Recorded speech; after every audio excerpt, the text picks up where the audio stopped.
for allegations stemming from his previous work in Iowa on the job. As we've reported, Father Leo Riley is facing capital sexual battery charges. And tonight, 8 on your side investigator Brittany Miller is here. She has the latest on this story. Brittany.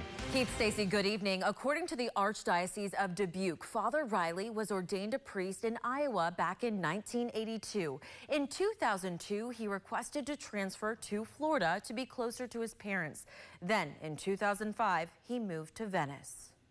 Is the Dubuque Police Department working with the Archdiocese of Dubuque on this investigation? That is who originally the complaint came from, was the Archdiocese. Archbishop Sincula of the Archdiocese of Dubuque says the first allegation of abuse committed by Father Leo Riley was made in December of 2014.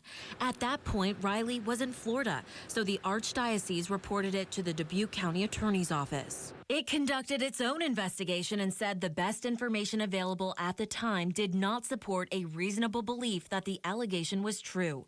Father Riley continued to serve as a priest in Venice and later in Port Charlotte, where this man, now 32 years old, is alleging he too was a victim of abuse at the hands of Father Riley. As a child, I attended St. Charles School in Port Charlotte, where Father Leo Riley repeatedly abused me for years. I never told anybody back then.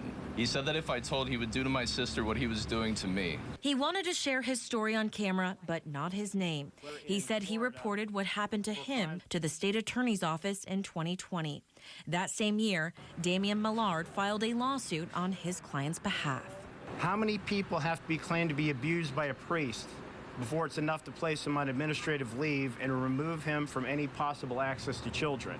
In May of 2023, the Archdiocese of Dubuque says it received 2 new and separate allegations against Father Riley stemming from 1985 and 1986. Those allegations were reported to the Dubuque Police Department. Our criminal investigations division started looking into allegations of sexual abuse committed by Father Leo Riley that occurred within our jurisdiction in Dubuque, Iowa, back in the 80s. Lieutenant Luke Bach says the year-long investigation led to detectives establishing probable cause. Riley was arrested last week at his Port Charlotte home. Talk to us about the statute of limitations when it comes to a case like this. The statute of limitations that for this would have expired. However, with him moving to Florida, that told the statute of limitations, which allowed this investigation to continue. The Charlotte County Sheriff's Office is now investigating the allegations of sexual abuse within its jurisdiction and is asking for any other victims to come forward immediately. And where is Leo Riley now? Leo Riley has since bonded out of jail. He has a home in Port Charlotte, but has been ordered to return to Dubuque, Iowa. All right. Thank you, Brittany. And if you have something you'd like Brittany to investigate, you can call the 8 on your side helpline, 1-800-338-0808.